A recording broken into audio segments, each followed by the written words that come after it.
வணக்கம். திருவாதிரை நட்சத்திரத்தில் பிறந்தவங்களோட பலன்கள் என்னன்னு சொல்லி பார்க்கலாம். 27 நட்சத்திரத்தில் பார்த்தோம் அப்படின்னா 6வது நட்சத்திரம் தான் திருவாதிரை. தன்னம்பிக்கைக்கு அதிகமாக இருக்கிறவங்க யாருன்னா திருவாதிரை நட்சத்திரக்காரங்க. 27 நட்சத்திரத்தில் 6வது நட்சத்திரம்னு சொல்லியிருக்கேன். இது வந்து காலபுருஷன் 3ஆம் ராசியான மிதுனத்தில் திருவாதிரை நட்சத்திரத்தில் உள்ளது. இதனோட அதிபதி வந்து ராகு. இதன் அதிதேவதை வந்து சிவன். இதன் உருவம் வந்து ரசமணி, பவளமணி என்று கூறப்படுது. திருவாதிரை நட்சத்திரம் வந்து வானமண்டலத்தில் வைரம் போலவும் மண்டை ஓடு போலவும் திரிசூலம் போன்ற தோற்றத்திலும் காணப்படும். திருவாதிரையின் போது வேறு தமிழ் பெயர்கள் செங்கல், சடை, வடமொழியில ஆருத்ரா, மூதிரை ஆகியன அடுத்த வானில் வந்து நீர்த்துளி போல காணப்படும். ஆகாய கங்கை இந்த நட்சத்திரத்திலிருந்தே வானிலிருந்து பூமிக்கு வந்தால் என்கிறது பகீரத புராணம். திருவாதிரை நட்சத்திரத்தோட பொது பலன்கள் அப்படின்னு சொல்லி பார்த்தோன்னா, மிதுனத்தோட வேகமாக இயல்பையும் புதனின் தன்மையும் ராகுவின் இயல்பையும் கொடுக்கும் நட்சத்திரம். இது வந்து மிதுன ராசியின் நடுப்பகுதியில் அமைந்துள்ளது. ஒரு ராசியோட மத்தியம பகுதியில் அமைந்துள்ள நட்சத்திரங்கள் எல்லாம் இந்த ராசியின் இயல்பை தன் நட்சத்திர அதிபதியின் இயல்பில் கலந்து முழுமையாக வெளிப்படுத்தும் பார்வைக்கும் கம்பீரமானவர்கள். பார்வையும் கம்பீரமாக இருக்கும். அடுத்து தன்னம்பிக்கை அதிகமானவர்கள். மற்றவர்களிடம் எதையும் எதிர்பார்க்க மாட்டாங்க. தங்களோட பிரச்சனைகளை கூட தாங்களே சமாளித்துக் கொள்ளும் திறமையுடையவர்கள். அடுத்தவர்களுடன் விவாதத்தில் கௌரவம் போய்விடும் அப்படின்னு சொல்லிட்டு நினைப்பாங்க.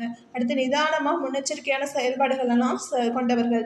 அடுத்து சூழ்நிலைக்கேற்ப மற்றவர்களை அனுசரித்து செல்லக்கூடிய குணம் இல்லாதவர்கள். சற்று கோபமான குணநலங்கள் உடையவர்கள் அப்படிங்கிறதுனால ரகசியங்களை பாதுகாக்கும் வல்லமையும் உங்களுக்கு இருக்கு. அடுத்த மலைவாச தலங்களுக்கும் தொலைதூர பயணங்களுக்கும் இவர்களுக்கு மிகவும் வந்து பிடிக்கும். தனிமையில் அதிகமாக சிந்திக்கவும் செயலாற்றவும் விரும்புவாங்க. சமுதாயத்தில் பிரபலமான நிலை அடையக்கூடியவர்கள். மிக கடுமையான வேலையும் தன் திறமையால் எளிதாக செய்து முடிப்பாங்க. சொன்னதை செய்வார்கள். உதவும் குணம் கொண்டவர்கள். பிரகாசமான வாழ்க்கை கொண்டவர்களாகவும் தன்னை சுற்றி இருப்போரை எப்போதும் சந்தோஷமாக வைத்துக் கொள்பவர்கள். இவர்களுக்கு ஆளுமை திறன், செல்வம், செல்வாக்கு வந்து உண்டு. கல்வி அப்படின்னு சொல்லி பார்த்தோன்னா, ஏட்டுக்கல்வியை விட அனுபவ பாடம் அதிகம் கற்றவர்கள். கல்வியில் எப்போதாவது ஆர்வம் காட்டுவாங்க. உட்கார்ந்து கஷ்டப்பட்டு படிக்க மாட்டாங்க. மத்தியம வயதிற்கு மேல் படிப்பில் ஆர்வத்தையும் கொடுக்கும். இவர்களுக்கு ஞாபக சக்தி அதிகம் அப்படிங்கிறனால எலக்ட்ரானிக் இன்ஜினியரிங், ஜோதிடம் அல்லது சைக்காலஜியில் கல்வி கற்றிருப்பாங்க. அடுத்து எலக்ட்ரிக்கல் இன்ஜினியரிங் அல்லது கம்ப்யூட்டர் தொடர்பான பணி, ஆங்கில மொழிபெயர்ப்பு, புகைப்படக்கலை, இயற்பியல் மற்றும் கணிதம் கற்பித்தல், ஆராய்ச்சி அல்லது அது தொடர்பான பணி, தத்துவ நாவல் எழுதுதல், நஞ்சுகள் தொடர்பான மருத்துவம், பாராமெடிக்கல், கண் மற்றும் மூளை தொடர்பான நோய்களை கண்டறிதல், போக்குவரத்து, கருத்து பரிமாற்ற பிரிவு இதெல்லாம் உங்களுக்கு இருக்குது. சைக்காட்ரி பிரிவு, துப்பு துலங்குதல், சைக்காலஜியில் துரித உணவு மற்றும் பானங்கள் போன்ற பணிகளில் ஈடுபட்டு பணம் சம்பாதிப்பவர்களாக இருக்கலாம். அடுத்து தொழில் வந்து பார்த்தோம் அப்படின்னா, தனியார் நிறுவனங்களை நடத்தும் திறமை மிக்கவர்கள். லாப நோக்கை விட மனிதநேயமும் தொழில் நியமமும் இவர்களது நோக்கமாக இருக்கும். அரசாங்க கண்டக்டர்கள், புகழ்பெற்ற காண்டக்டராக இருப்பாங்க. புகழ்பெற்ற மருத்துவர்கள், ரத்தின வியாபாரம், பரம்பரை குலத்தொழில், விஞ்ஞானத்துறை, பொறியியல் துறை, ரசாயனத்துறை, நீதித்துறை போன்றவரையும் இவர்களுக்கு ஒத்து வரும். அடுத்து தனம், வாக்கு, குடும்பஸ்தானம் அப்படின்னு பார்க்கும்போது பணம் சம்பாதிப்பதில் ரொம்ப ஆர்வம் இருக்கும். அதனால் கடின உழைக்க விரும்புவதில்லை. அதிர்ஷ்ட, பணம், பொருள் கிடைப்பதை அதிகம் விரும்புவாங்க. பொருளாதார ஏற்றத்தாழ்வு அதிகம் உண்டு. தொழில், அரசியல், சமூக ரீதியாக நல்ல பலன்களை கொடுத்தாலும் பெரும்பாலும் திருமண வாழ்க்கை மனநிறைவை தருவதில்லை. பலரது இல்லற வாழ்க்கை என்பது தாமரை இலைப்பு தண்ணீர் போல நிலையில் தான் அமைகிறது. அன்பான மனைவி அமைந்தால் கூட தம்பதிகளுக்குள் பிரிவுகள் அடிக்கடி வந்து இவர்களை வாட்டுகிறது. தொழில் சம்பந்தமான பிரிவுகள் மிகுதியாகவும் தவிர்க்க முடியாதவர்களாகவே இருந்துவிடும். கௌரவ பிரச்சனையால் அந்யோன்யம் குறைவு ஏற்படும். தசா பலன் பார்த்தோன்னா, ராகு தசா. திருவாதிரை நட்சத்திரத்தில் பிறந்தவங்களுக்கு முதல் தசா ராகு திசை. இதன் கால அளவு 18 வருஷம். இது ஜென்மதாரையின் நட்சத்திரம். பால்ய வயது என்பதால் குடும்பத்தில் சிறு சிறு மனக்குழப்பம் உண்டாகும். ஆரோக்கிய குறைபாடு மிகுதியாகும். வீசிங், சளி தொந்தரவு இருக்கும். பிறந்தவுடன் இடப்பெயர்ச்சி நடக்கும். பிறக்கும்போது மீதமுள்ள ராகு திசை அதிக வருடம் இருந்தால் பள்ளி படிப்பில் நாட்டம் வந்து குறையும். அடுத்து குரு தசா அப்படின்னு பார்த்தோன்னா, இது தனதாரையின் நட்சத்திரம். இதன் தசா ஆண்டு 16 வருஷம். பிறக்கும்போது ராகு தசா அதிக வருஷம் நடந்தால் குரு தசையில் திருமணம், குழந்தை, வீடு, வாகன யோகம் என அனைத்து சுப பலன்களும் நடக்கும். பிறக்கும்போது ராகு தசா குறைந்த கால அளவாக இருந்தால் குரு தசையில் பள்ளி, கல்லூரியில் படிப்பு சிறப்பாக இருக்கும். அடுத்து பெற்றோர்களுக்கு பொருளாதார வளர்ச்சி சிறப்பாக இருக்கும். குடும்பத்தில் சகல ஐஸ்வர்யங்களும் இருக்கும். குடும்பம் சாதாரண நிலையில் இருந்தால் கூட உயர்வான நிலை நோக்கி அடி எடுத்து வைக்கும். அடுத்து சனி தசா நடக்கும்போது 3வதாக வரக்கூடியது சனி தசா. இது கால அளவு வந்து 19 வருஷம். இது விபத்து தாரையின் நட்சத்திரம். சிலருக்கு குருதசை சம்பாதித்த பெயர் அனைத்தும் புகழை இழக்க நேரிடும். சில தொழில், உத்தியோகம், குடும்பம் நேற்றத்துக்காக இடம்பெயர்ந்து செல்வாங்க. அடுத்து பூர்வீகத்தை விட்டு வெளியூர், வெளிநாடு செல்பவர்களின் வாழ்க்கை வரமாக இருக்கும். சிலருக்கு வீடு, வாகனம் என சுப விரயம் மிகுதியாகும். கொடுக்கல் வாங்கலில் நிதானம் கடைபிடிக்க வேண்டிய காலம். வைத்திய செலவு சற்று மிகைப்படுத்தாகவே இருக்கும். அடுத்த புதன் தசால காலத்தில் வந்து திருவாதிரை பிறந்தவங்களுக்கு 4வதாக வரக்கூடிய புதன் தசை. இது 17 வருஷம் நடக்கக்கூடிய தசை. இது சேமதாரையின் தசையாகும். எழுந்ததை மீட்டு பெறும் நேரம்.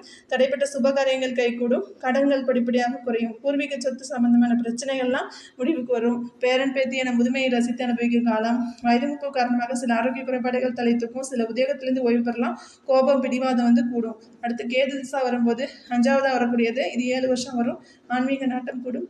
எளிமையான மனம் விரும்பும். தான தர்ம பாவ புண்ணியம் மறுபிறவி பற்றிய எண்ணங்கள்லாம் சற்று மிகையாகவே இருக்கும்.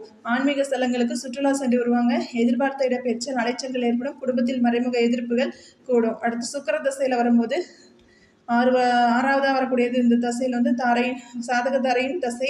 வயதில் வர வேண்டிய சுக்கிர தசை இலவயகத்தில் நடக்கும். முதுமை காரணமாக வசதி வாய்ப்புகள் கொட்டி கிடந்தாலும் பெரிதாக பயன்படாது. குடும்ப உறவுகள் சிறிது விலகி செல்வது போல மனம் வெதுப்பும். சிலர் படுத்த படுக்கையாக காலம் பெறலாம். உடலில் உள்ள சுரப்பிகள் செயலிழக்கும். சிலருக்கு வைத்திய செலவு கூடும். மனம் அமைதியை விரும்பும். நட்சத்திரத்தோட சிறப்பு என்ன அப்படின்னு பார்த்தோன்னா, திருவாதிரை நட்சத்திரத்தோட சிறப்பு பார்த்தீங்கன்னா, எள், கடுகு, கம்பு, கேழ்வரகு போன்ற தானியங்களை விதைக்க ஏற்ற நட்சத்திரம். நடனம் என்றாலே தில்லை கொடுத்த நடராஜன். முதலாக நடம் அரங்கேற்றம் செய்பவர்கள். திருவாதிரையில் செஞ்சால் மேன்மேலும் வளர்ச்சி அடையலாம். அடுத்து இசைக்கருவிகள் கற்க துவங்க, மந்திர பிரயோகம் செய்ய, ஆயுத பயிற்சி, வில்வித்த, குதிரை ஏற்றம், மல்யுத்தம் போன்றவற்றை கற்றுக்கலாம். இந்த நட்சத்திரத்தோட அதிபதி ராகு ஒரு மர்ம கிரகம் என்பதால் சாஸ்திர சம்பந்தமான ஆராய்ச்சிகள் தொடங்கலாம். அடுத்து சிதம்பர ரகசியத்திற்கும் திருவாதிரை நட்சத்திரத்துக்கும் நெருங்கிய தொடர்பு உண்டு.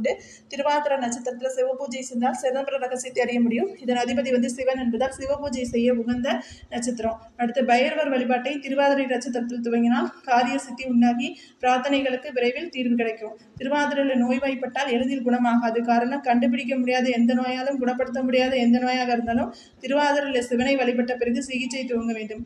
அன்று ருத்ர சாந்தி செய்ய படிப்படியாக நோய் தாக்கம் குறையும். பேய், பிசாசு, ஆவிகள் தொல்லை இருப்பவர்கள், மனநலம் பாதிக்கப்பட்டவர்கள் இந்த நட்சத்திர நாளில் திருநாகேஸ்வரம், சிதம்பரம், திருவாலங்காடு போன்ற சிவத்தலங்களுக்கு சென்று சிவனை வழிபட வேண்டும். நட்சத்திர பட்சி அன்றில் யோகம் அதிகண்டம். நவரத்னம் பார்த்தீங்கன்னா கோமோதகம். உடல் உறுப்பு கண்கள். திசை கிழக்கு. பஞ்சபூதத்தில் நீர். அதிதேவதை சிவன்.